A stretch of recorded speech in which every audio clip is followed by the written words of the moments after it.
सब खां पहिरियां त मेहरान टीवी के सलाम पेश कंदुसि जंहिं हिन सकाफ़ती ॾियारे खे हर साल तमामु हिकु बहितर अंदाज़ में मल्हाइण जी मुहिम हमेशह हलाई आहे ऐं इन जे करे असांजी जेका सिंध जी 5000 साल पुराणी सकाफ़त आहे उहा न फ़क़ति पूरे पाकिस्तान में पर दुनिया जे कुंड कर्श में हाणे मलाई वञी पई। इहो सॼो सहरो जेको वञे थो मेहरान टीवी ते वञे थो ऐं उनखां पोइ साईं मोहतरम ग़ुलाम मुस्तफ़ा गुलाम नबी मोराई साहिबु जेको मेहरान टीवी जो पिणु सरवाण बि आहे ऐं तमामु हिकिड़ो लाइक़ शख़्स आहे ऐं हिन साल वरी इन ॾियारे खे उन्हनि असांजे ॾुतड़ियुनि भाउरनि जे नाले कयो आहे जेके तमामु घणो तकलीफ़ में थिया ॿोॾि मुतासिर जे करे ऐं इहो पैगाम ॾियणु चाहियो आहे उन्हनि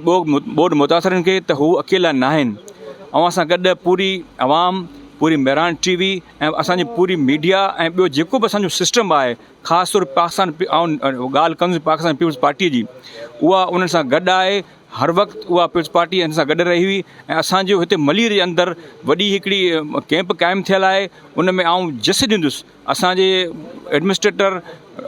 ज़िला कौंसिल जे मोहतरम जनाब नूर हसन जोखे साहिब खे जंहिं बार बार उते वञी करे उन्हनि जी परगोर लथी आहे ऐं अञा बि परगोर लहे पियो ऐं उन सां गॾोगॾु मेहरान टीवी बि भरपूर कोशिशि कई आहे त उन्हनि जी मदद करियूं ऐं मीडिया जे करे उन्हनि जी वॾी मतिलबु मदद बि थी आहे। महिरबानी। तो साईं गुलाम नबी मोराई साहिबु जेको हींअर इहो ॿेड़ो उठायो खयो आहे हथ में त भई ॿोॾि मुतासिरनि जे मदद जे लाइ करे जेको सकाफ़ती ॾियारो आहे उन नाले करण सां फ़ाइदो इहो थींदो त जेको बि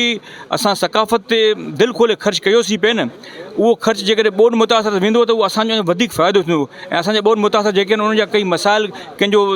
मेडिकल जो मसइलो हल थींदो कंहिंखे सिहत मिली वेंदी कंहिंखे कपिड़ा मिली वेंदा कंहिंखे खाधो मिली वेंदो कंहिंखे घर जो अजो मिली वेंदो। इहो सभु तुफ़ियल आहे सॼो गुलाम नबी मोराई साहिब जे हिन मिशन जे करे ऐं सम्झां थो उहो